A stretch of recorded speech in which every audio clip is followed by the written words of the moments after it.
السلام علیکم، میرا نام عبدالرحیم، مختلف حدیث کی کتابوں سے مختلف ٹاپکس پہ ویڈیوز بنا رہا ہوں۔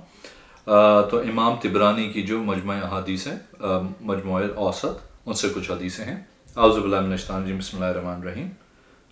حدیث نمبر 51، ام المومنین سیدہ عائشہ صدیقہ طیبہ طاہرہ رضی اللہ تعالیٰ عنہا بیان کرتی ہیں کہ میں نے رسول اکرم صلی اللہ علیہ وسلم کو یہ فرماتے ہوئے سنا، قیامت کے دن لوگوں کو اس حالت میں اٹھایا جائے گا کہ وہ ننگے جسم ہوں گے، ننگے پاؤں ہوں گے، غیر مختون ہوں گے۔ ام المومنین سیدہ عائشہ صدیقہ طیبہ طاہرہ رضی اللہ تعالیٰ عنہا نے عرض کی، تب تو لوگوں کی شرمگاہیں ایک دوسرے کو دکھائی دے رہی ہوں گی۔ آپ صلی اللہ علیہ وسلم نے فرمایا، اس دن ہر شخص اپنی ایسی فکر میں ہوگا کہ وہ دوسروں سے بے نیاز ہوگا۔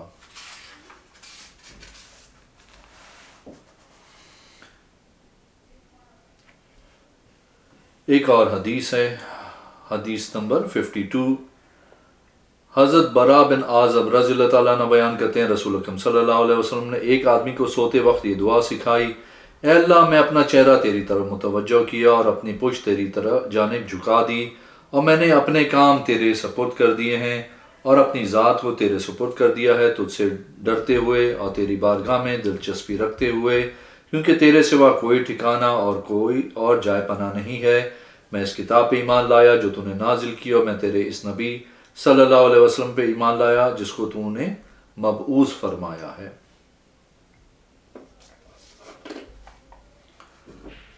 اللہم وجہت وجہی الیکا، الجات ظہری الیکا، وفوضت امری الیکا، اسلمت نفسی الیکا رہبتاً ورغبتاً الیکا، لا ملجا ولا منجا منکا الا الیکا، آمنت بکتابک الذی انزلت وبنبیک الذی ارسلت، فإن مات من لیلۃ غفر لہ۔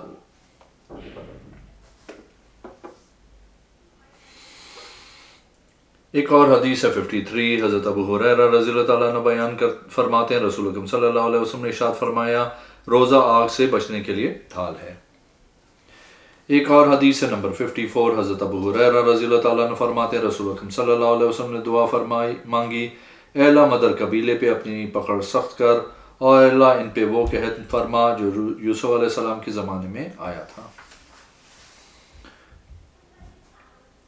ایک اور حدیث ہے، حدیث نمبر 55۔ حضرت عبداللہ بن عمر رضی اللہ تعالیٰ عنہ بیان فرماتے ہیں، رسول اکرم صلی اللہ علیہ وسلم نے ارشاد فرمایا، اللہ تعالیٰ علم کو ایسے نہیں اٹھائے گا کہ اس کو لوگوں کے سینوں سے نکال لے، بلکہ اللہ تعالیٰ علماء کو وفات دے کر علم قبض کر لے گا، اور حالات اس حد تک پہنچ جائیں گے کہ کوئی بھی عالم باقی نہیں بچے گا، لوگ جاہلوں کو اپنا سربراہ بنا لیں گے، وہ ان سے مسائل پوچھیں گے اور وہ جاہل مفتی بغیر علم کے فتویٰ دیں گے، وہ خود بھی گمراہ ہوں گے اور دوسروں کو بھی گمراہ کریں گے۔ ایک اور حدیث ہے 56۔ حضرت عبداللہ بن عمر رضی اللہ تعالیٰ عنہ فرماتے ہیں، رسول اکرم صلی اللہ علیہ وسلم نے ارشاد فرمایا، جو شخص جمعے کے لیے آئے اس کو چاہیے کہ غسل کر لے۔ ایک اور حدیث ہے 57۔ حضرت عبداللہ رضی اللہ تعالیٰ عنہ فرماتے ہیں، رسول اکرم صلی اللہ علیہ وسلم نے ارشاد فرمایا، تو اور تیرا مال تیرے باپ کا ہے۔ ایک اور حدیث ہے 58۔ حضرت عوف بن مالک اشجعی رضی اللہ تعالیٰ عنہ بیان کرتے ہیں، میں رسول اکرم صلی اللہ علیہ وسلم کی بارگاہ میں حاضر ہوا، اس وقت آپ صلی اللہ علیہ وسلم دباغت دیے ہوئے چمڑے کے بنے ہوئے خیمے میں موجود تھے۔ میں نے آپ صلی اللہ علیہ وسلم کو سلام کیا، پھر میں نے اندر آنے کی اجازت مانگی، آپ صلی اللہ علیہ وسلم نے مجھے اجازت عطا فرمائی، میں نے اپنا سر اندر داخل کیا، اس پر رسول اکرم صلی اللہ علیہ وسلم بہت اطمینان سے وضو فرما رہے تھے۔ میں نے عرض کی، یا رسول اللہ صلی اللہ علیہ وسلم، کیا میں مکمل طور پہ اندر آ جاؤں؟ آپ صلی اللہ علیہ وسلم نے فرمایا، مکمل اندر آ جاؤ۔ جب میں داخل ہو گیا تو آپ صلی اللہ علیہ وسلم مجھے فرمایا، قیامت سے پہلے 6 واقعات کو شمار کر لو، تمہارے نبی کی وفات۔ حضرت عوف رضی اللہ تعالیٰ عنہ فرماتے ہیں، مجھے بات سن کے مجھے ایسا جھٹکا لگا کہ اس سے پہلے مجھے کبھی ایسا جھٹکا نہیں لگا تھا۔ آپ صلی اللہ علیہ وسلم نے فرمائے کہو ایک، میں نے کہا ایک۔ آپ صلی اللہ علیہ وسلم نے فرمایا بیت المقدس فتح ہوگا۔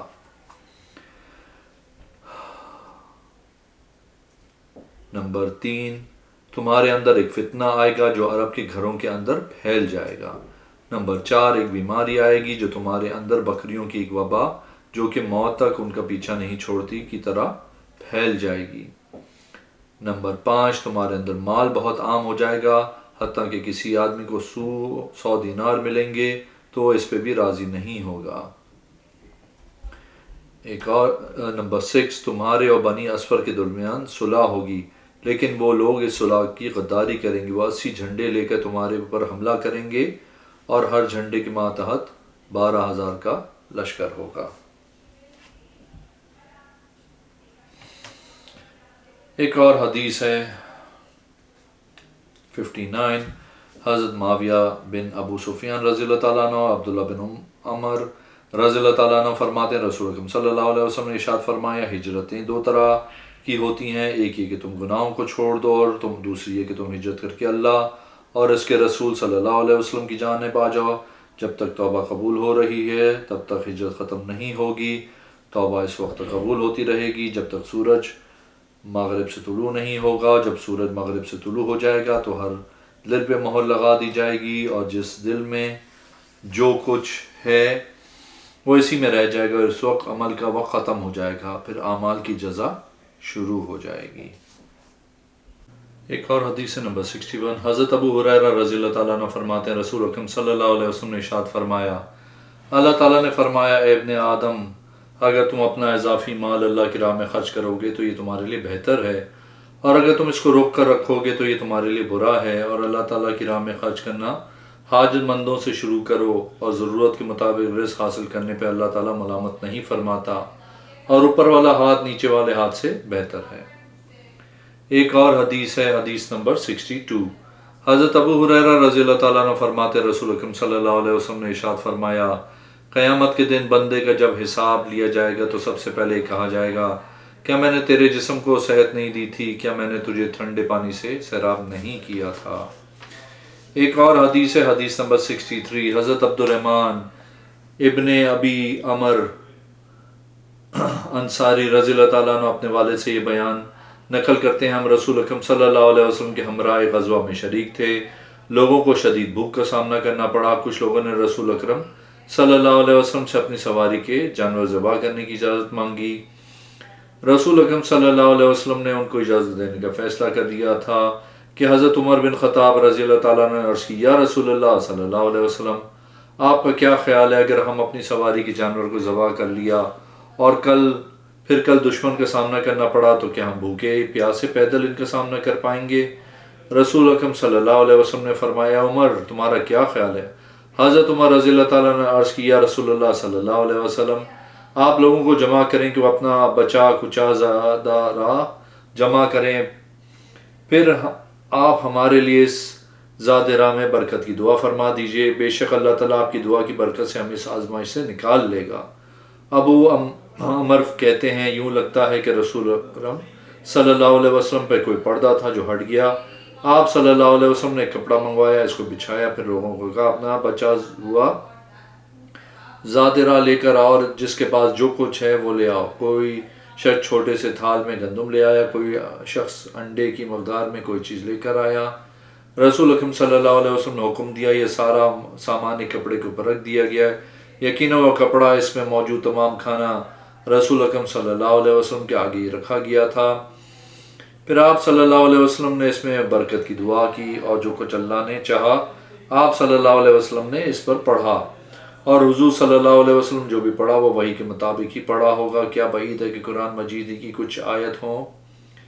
پھر آپ صلی اللہ علیہ وسلم نے لشکر والوں کو بلایا، سب آگے آئے، آپ صلی اللہ علیہ وسلم نے حکم دیا، سب نے وہاں سے خوب سیر ہو کے کھایا، اپنے برتن بھر لیے، زاد راہ والے برتنوں کو بھی بھر لیا۔ پھر آپ صلی اللہ علیہ وسلم نے پیالہ منگوا کے اس میں پانی ڈالا، اس کے اندر اپنا لعاب و ہن ڈالا، اور جو کچھ اللہ نے چاہا آپ صلی اللہ علیہ وسلم نے پڑھا۔ پھر آپ صلی اللہ علیہ وسلم نے اپنی چھوٹی انگلی اس پیالے کے اندر ڈال دی۔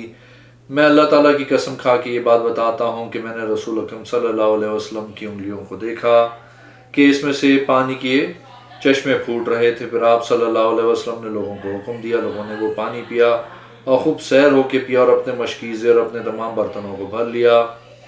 پھر رسول اکرم صلی اللہ علیہ وسلم مسکرائے، اتنا مسکرائے کہ آپ صلی اللہ علیہ وسلم کے دندان مبارک ظاہر ہو گئے۔ پھر آپ صلی اللہ علیہ وسلم نے فرمایا، میں گواہی دیتا ہوں کہ اللہ کے سوائے کوئی عبادت کے لائق نہیں، وہ اکیلا ہے، اس کا کوئی شریک نہیں، بے شک محمد صلی اللہ علیہ وسلم اس کے بندے اور اس کے رسول ہیں۔ جو شخص اس کلمہ کی گواہی دیتے ہوئے قیامت کے دن اللہ سے ملے گا، اللہ تعالیٰ اس کو جنت میں داخل کرے گا، اگرچہ اس کے کتنے ہی گناہ ہوں۔ ایک اور حدیث ہے، حدیث نمبر 64۔ حضرت انس بن مالک رضی اللہ تعالیٰ عنہ فرماتے ہیں، رسول اکرم صلی اللہ علیہ وسلم نے ارشاد فرمایا، جس سے غلام یا جانور یا بچہ بگڑ جائے تو اس کے کان میں یہ کہو، افا غیر دین اللہ یبغون، سورہ آل عمران نمبر 83۔ تو کیا اللہ کے دین کے سوائے اور دین چاہتے ہیں؟ ایک اور حدیث ہے، حدیث نمبر 65۔ حضرت سالم بن عبداللہ بن عمر رضی اللہ تعالیٰ عنہ اپنے والد سے یہ بیان نقل کرتے ہیں، رسول اکرم صلی اللہ علیہ وسلم نے احمق خاتون کا دودھ پلوانے سے منع فرمایا۔ ایک اور حدیث ہے نمبر 66۔ حضرت ارباد بن ساریہ اسلمہ رضی اللہ تعالیٰ عنہ بیان کرتے ہیں، رسول اکرم صلی اللہ علیہ وسلم نے ارشاد فرمایا، ایک دن رسول اکرم صلی اللہ علیہ وسلم ہمارے درمیان کھڑے اور ہمیں ایسا آواز دیا جس کو سن کے دلوں پہ خوف طاری ہو گیا اور آنکھوں سے اشک روا ہو گیا۔ ہم نے عرض کیا، یا رسول اللہ صلی اللہ علیہ وسلم، آج آپ نے جو واز فرمایا ہے یہ تو کسی الوداع ہونے والے شخص کا واز لگتا ہے، آپ ہم سے کوئی عہد لے لیجئے۔ رسول اکرم صلی اللہ علیہ وسلم نے فرمایا، خوف خدا اختیار کرو، اپنے امیر کی اطاعت اور فرما برداری کو اپنا شعار بناؤ، اگرچہ کوئی حبشی غلام ہی تمہارا امیر بنا دیا جائے تم اس کی اطاعت کرو۔ میرے بعد جو زندہ رہے گا وہ بہت اختلافات دیکھے گا، تم میری اور میرے ہدایت یافتہ خلفائے راشدین کے طریقوں کو اپنانا، ان کو مضبوطی سے تھام لینا اور نئی باتیں گھڑنے سے بچ کر رہنا، اس لیے کہ ہر نئی بات جس کی اصل دین میں موجود نہ ہو گمراہی ہے۔ ایک اور حدیث ہے، حدیث نمبر 67۔ حضرت ابو ثعلبہ حشنی رضی اللہ تعالیٰ عنہ بیان کرتے، میں نے عرض کیا، رسول اللہ صلی اللہ علیہ وسلم مجھے وہ چیزیں بتائیں جو میرے لیے حلال ہیں اور وہ بھی جو مجھ پہ حرام ہے۔ آپ صلی اللہ علیہ وسلم نے نگاہ اٹھا کے میری جانب دیکھا، پھر نگاہوں کو جھکا لیا، فرمایا، آزمائش۔ میں نے پوچھا، اچھائی کی آزمائش یا برائی کی؟ آپ صلی اللہ علیہ وسلم نے فرمایا، اچھائی کی آزمائش، پالتو گدھوں کا گوشت مت کھاؤ اور کچلیوں نوکیلے دانت سے شکار کرنے والے درندوں کا گوشت مت کھاؤ۔ ایک اور حدیث ہے 68۔ حضرت عبداللہ بن سعدی رضی اللہ تعالیٰ عنہ بیان کرتے ہیں، ہم 7 یا 8 آدمی رسول اکرم صلی اللہ علیہ وسلم کی بارگاہ میں حاضر ہوئے، ہم سب اپنے کسی نہ کسی کام سے گئے تھے، میں سب سے آخر میں رسول اکرم صلی اللہ علیہ وسلم کی بارگاہ میں حاضر ہوا۔ میں نے عرض کی، یا رسول اللہ صلی اللہ علیہ وسلم، میں اپنے پیچھے کچھ لوگوں کو چھوڑ آیا ہوں اور وہ یہ سمجھتے ہیں کہ ہجرت ختم ہو چکی ہے۔ رسول اکرم صلی اللہ علیہ وسلم نے ارشاد فرمایا، تمہارا کام دوسروں کے مقابلے میں بہتر ہے، جب تک کافروں کے ساتھ جہاد جاری ہے تب تک ہجرت ختم نہیں ہوگی۔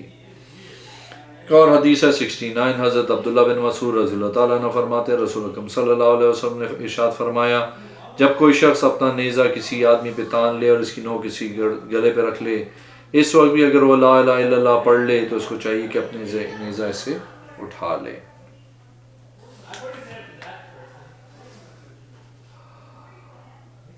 ایک اور حدیث ہے 70۔ حضرت عمران بن الحسین بیان کرتے ہیں کہ ایاز بن حمار نبشلی نے رسول اکرم صلی اللہ علیہ وسلم کی بارگاہ میں ایک گھوڑا تحفہ بھیجا۔ آپ صلی اللہ علیہ وسلم نے فرمایا، میں مشرکین کی تحائف کو پسند نہیں کرتا ہوں۔ اگر آپ نے میرے چینل کو اب تک سبسکرائب نہیں کیا تو پلیز کیجیے، اس ویڈیو کو لائک کیجیے، اگلے میں انشاءاللہ حاضر ہوں گا۔ اللہ حافظ۔